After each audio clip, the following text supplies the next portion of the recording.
Kirk, you got me? Yep, gotcha. Obviously, last year, Chris and Kamal didn't have this on-field time in the spring with everything that got canceled. Just what's the biggest benefit for those young guys who didn't get this last year to what they can get out of this spring? Well, this is always the time, especially for guys that are young, because even Ty not getting it last year in the off season, it's when things probably slow down for him a little bit. It's always a whirlwind for a rookie to kind of transition into the NFL, and they're trying to learn stuff and learn how the NFL works, and having it in your second year, being able to focus on, you kind of know what the NFL is about a little bit at least, and you can focus on the techniques and those kinds of things, and being out on the field, that's probably the easiest way to do it. Hi, Kirk. So coming out of the NC Championship game and Chris having to perform out there with that club, and, what an amazing year he had to come from undrafted to earn that position. But, Goody said at the end of the season, we were probably a little short at that position, and Christian and his injury, the team moved on. So when you reviewed last year and now, how much does your position change under Joe's defense, the role, and the candidates you've got for that position? So the position's the position. I mean, it's really about running the ball and getting guys on the grass. So as far as that goes, that's just that part of it. The job description, I guess you would say, is very similar. The group obviously got a lot of experience last year. There's a lot of guys that played a lot of football for us. We got 4 guys that started games for us last year in that room, which is a good thing. So, and there's going to be some transition as far as in the defense and all those kinds of things, but they're all guys that have proven that they can learn a defense and do good things out on the football field. And like I said, there is a certain amount of experience in that group right now. Olivia Reiner. Hey, Kirk, we got to see Oren Burks yesterday back with the inside linebackers after spending some time with the outside linebackers last season. I'm curious, why did it make sense for him to move back into your room, whether it has to do with Joe Barry's defense or numbers, anything? First of all, I'm happy that OB is back in there. It's something that we just decided that would be the best spot for him to learn the defense through, and he's OB is just outstanding as far as learning the defense. He's great on the practice field. He's always going to be the guy that's running around and is really good for the group to have in there. So it's really nice to have him back in the room with us, and I think he's excited about it too. I don't know. I don't want to speak for him, but I just did. Bill Huber. Hey, Kirk, going through your introduction, I think some of us look better as black boxes. Mm-hmm. But anyways, I would be in that group too. I mean, I would be exactly the person to just have a black box in front of me. Yeah, I'm far better. I have a face made for print. Anyways, I'm not trying to put the guy in the Hall of Fame here, but I did talk to a scout about McDuffie.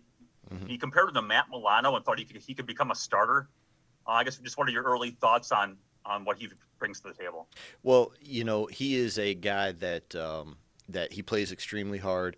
First impressions, he's a very serious guy that he's not afraid of a hard day's work, and he's not afraid to ask a question if he doesn't understand something, which that's big.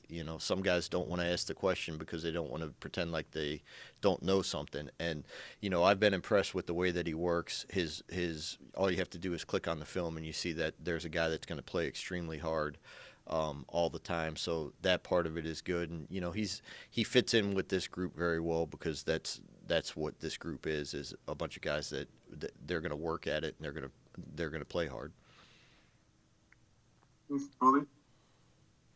Kirk, I'm glad we've established we've got a lot of good-looking people on this call. Hey, so you worked with Joe in Washington, right? Yes, sir. And so you coach inside linebackers. He's coached inside linebackers during his career as well. Can you kind of give us a glimpse into how both of you are maybe in lockstep philosophically, and how that job maybe can become more than maybe what inside linebackers have traditionally been around here, where they've had kind of a thankless job? Well, at the end of the day, first of all, Joe and I, we obviously have worked together, and I really enjoyed my time in Washington, and he's great to be around. I mean, it's fun that way. As far as the inside linebackers go, I think it's just something that, depending on the week, and I know you guys hate when I say this, but depending on the week is what we have to do. So there'll be weeks where we are hung out to dry a little bit in coverage, and we have to do that. There'll be weeks that we have help all around us, and we have to do that. The one thing, the job description is the job description as far as when a guy's got the ball in his hands, let's get that guy on the grass. So, like, depending on what we're asked, it's a multiple position that you're going to be asked to do a lot of different things during the season and within each and every game. And I know that's not the sexiest answer, but that really is what we have to do. Wes Hopkins. Hey, Kirk, hope you're doing well. Wanted to ask you quick about Chris, just following up on that. Obviously, as good of a story as he was last year and the impact he made, he still kind of had it working against him that he wasn't physically here, and you guys didn't have the offseason program. What, in the physical version of it, how do you think that this process can help him, and where do you want to see him make that next step now in your?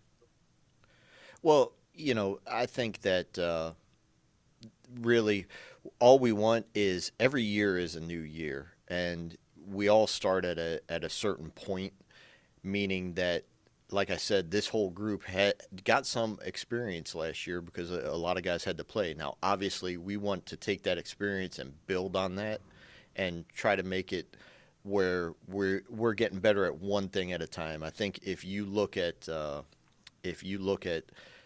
everything that we did some good things, and we got some stuff to improve. But if we try to improve on everything all at once, it's not going to work. So we're just going to take it one step at a time and get better at one thing at a time.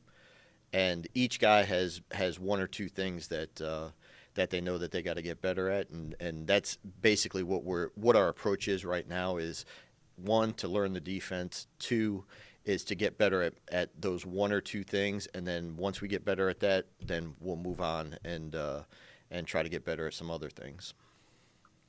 Yeah, time for a few more questions. Jason Wilby. Hey, Kirk, Olivia asked you about OB a minute ago, and when we were talking to Jerry Gray, we asked him about Josh Jackson. I know the defense isn't vastly different than what you guys ran before, but when a new coordinator comes in, and you've moved around a little bit in your career as well, is there a new opportunity for guys that maybe didn't find a home in the previous scheme to maybe have a kind of a rebirth? Like, even though OB is going to have the same position coach and you know him well, is there a chance for him to maybe kind of start over in some ways, or not really? Well, the great thing is every year is different, and OB contributed a year ago to, and obviously it was a disjointed year a little bit for him, but this is a guy that's played football for us and has contributed, and I look forward to working with him again. And I think that every year's a new year, and guys are going to grow and guys are going to mature differently, and OB is a prime candidate for a lot of good things because he works so extremely hard at things.